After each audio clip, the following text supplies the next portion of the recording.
Pnawn da I chi, a chroeso i'r myfyrdod hwn. I fi'n recordio'r myfyrdod hwn ychydig amser ar ôl dychwelyd o angladd. Mi farw un o ffyddlonied Bwlch y Gros, Mr Ieuan Tobias, a ddechrau'r wythnos a cynhaliwyd yr angladd heddi.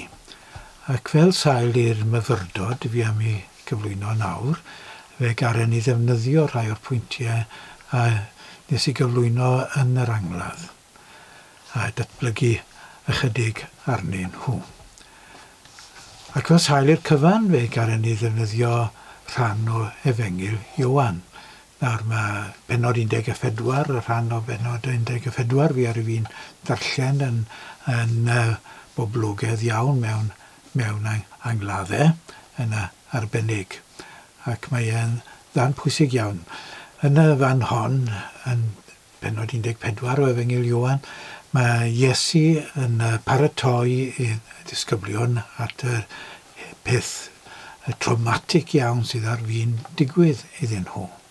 Dyn nhw ddim yn sylweddoli ar y pryd beth sydd yn mynd i ddigwydd, ond mae Iesu'n gwybod yn iawn, wrth gwrs, beth sydd ar fi'n digwydd.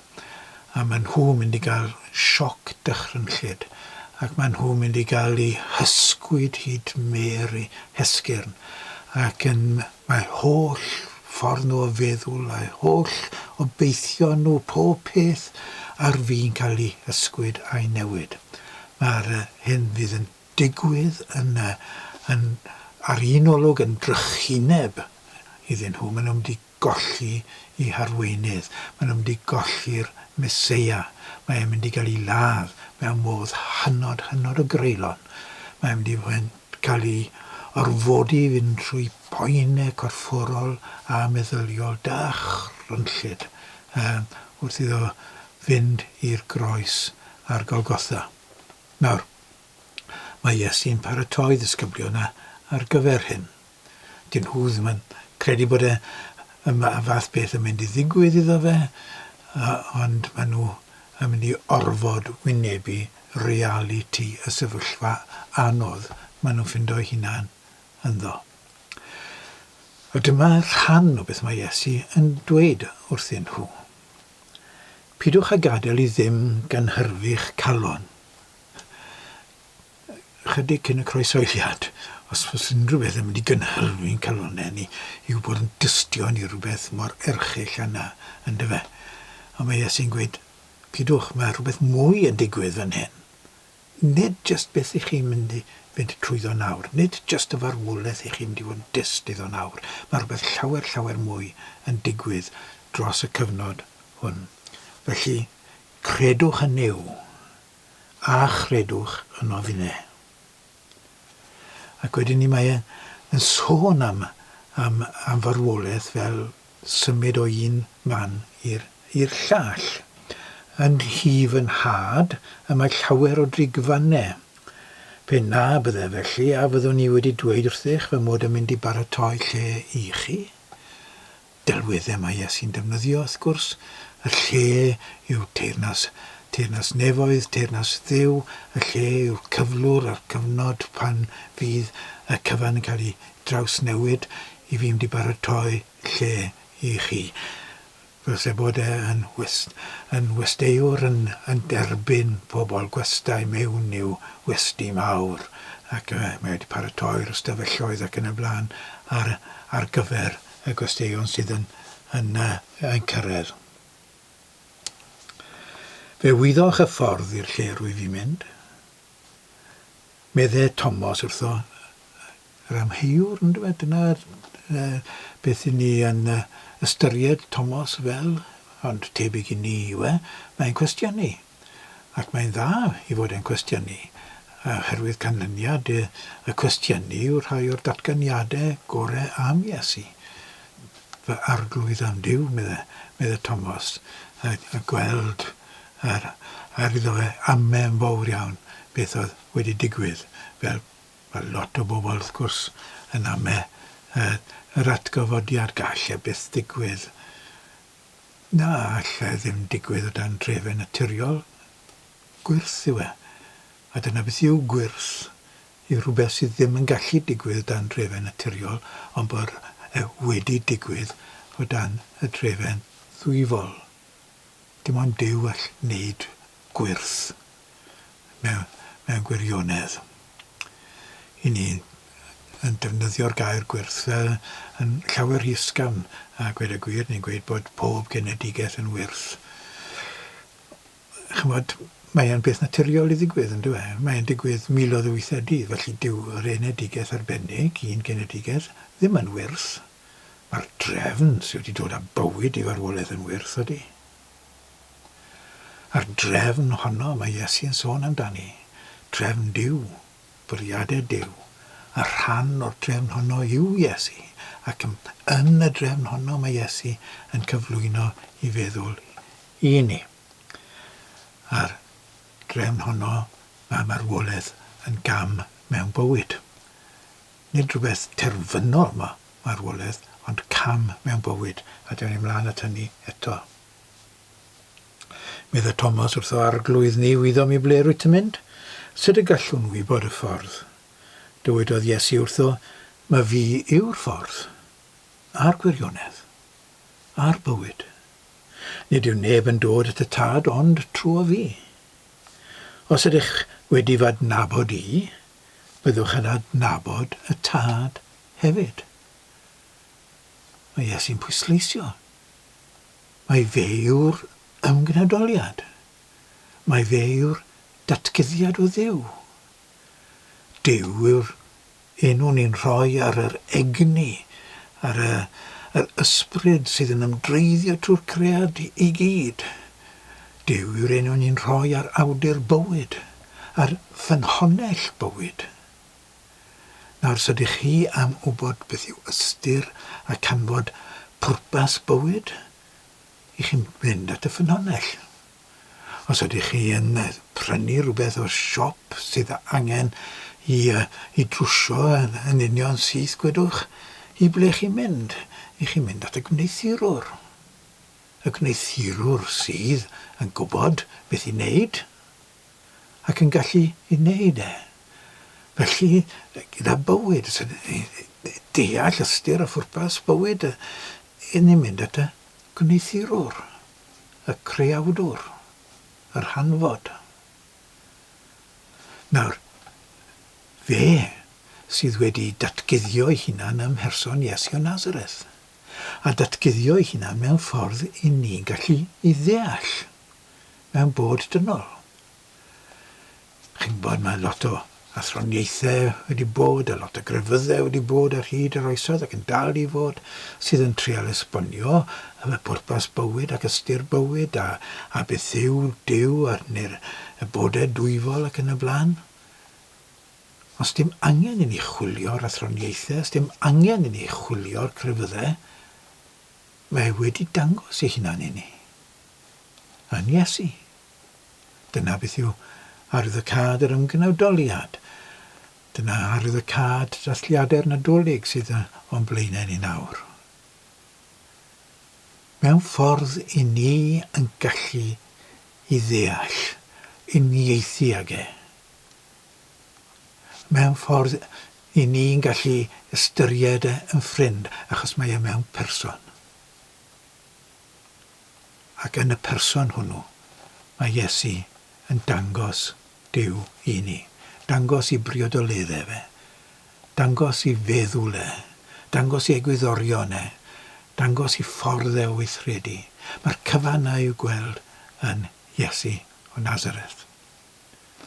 A dyna mae e'n pwysleisio yn y fan hon. Mae fi yw'r ffordd a'r gwirionedd a'r bywyd, medda fe.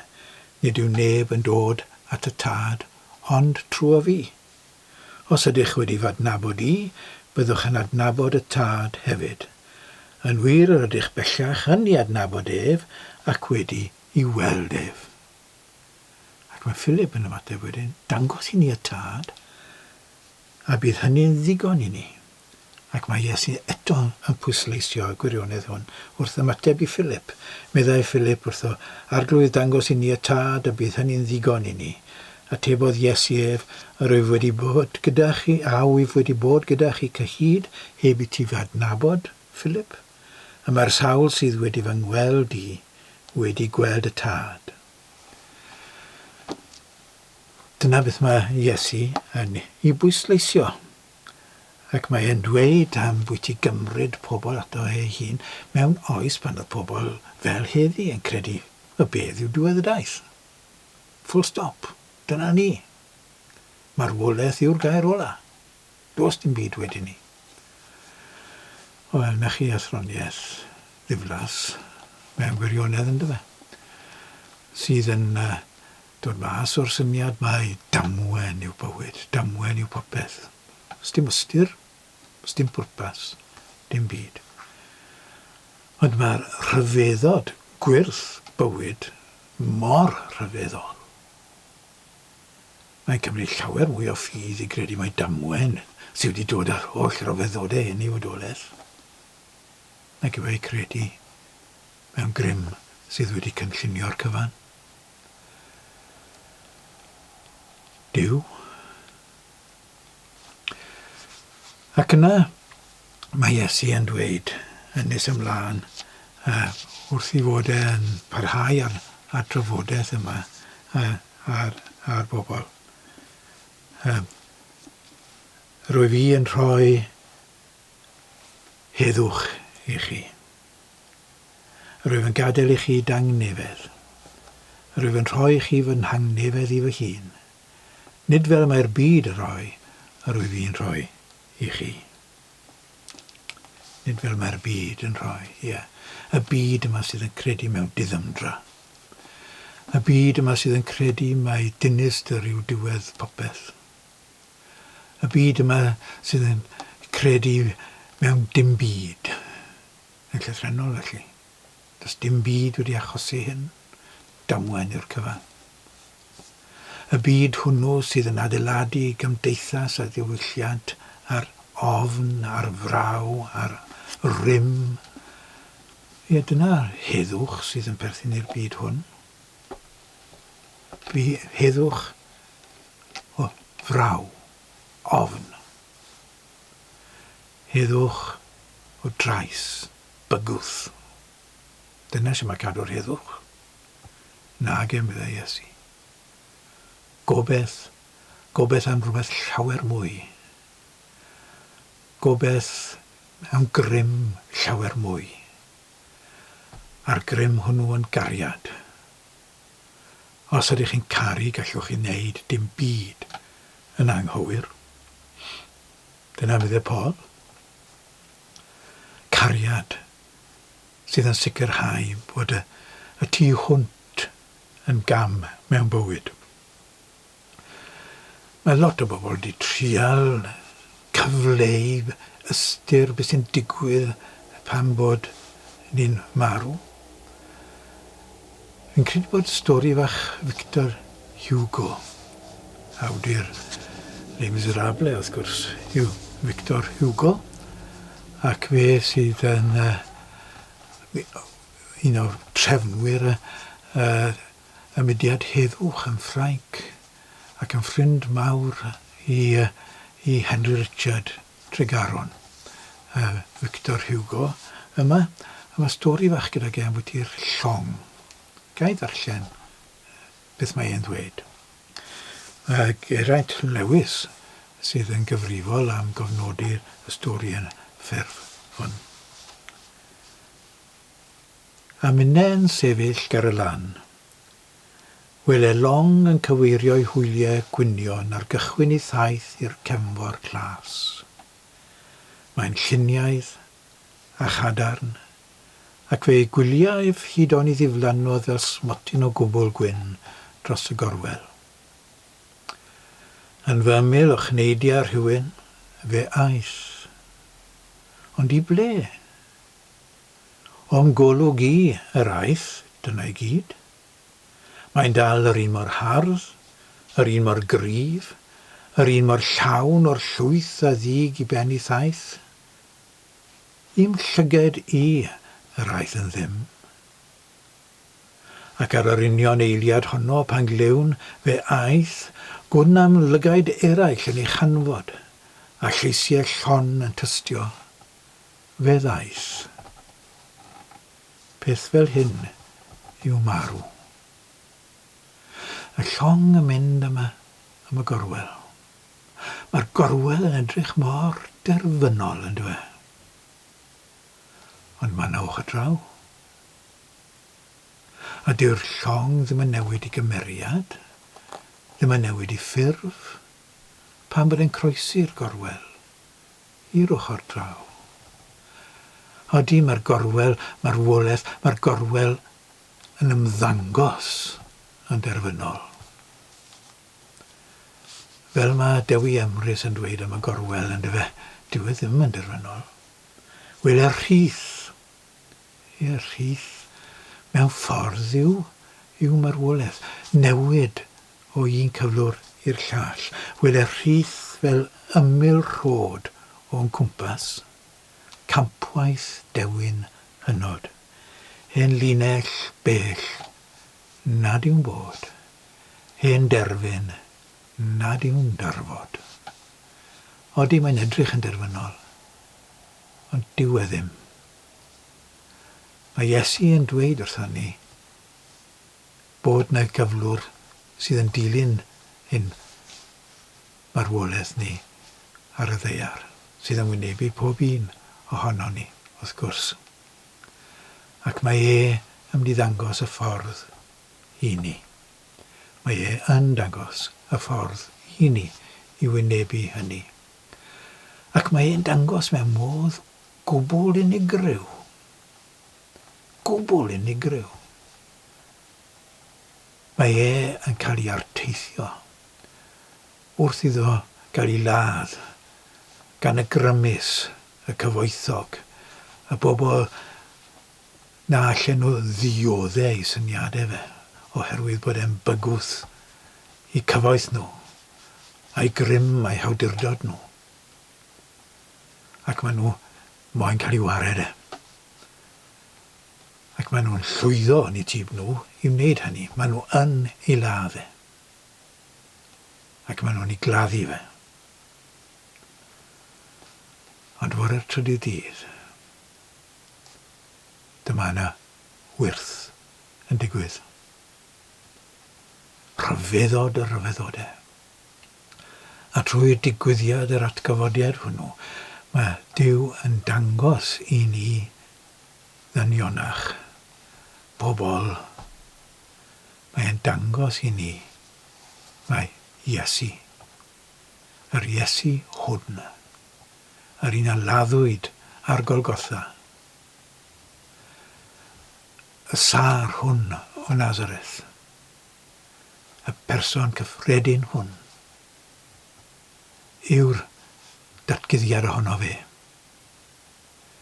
Yw yr un sydd yn dangos y ffordd i ni, i hanfod bywyd, i bwrpas bywyd,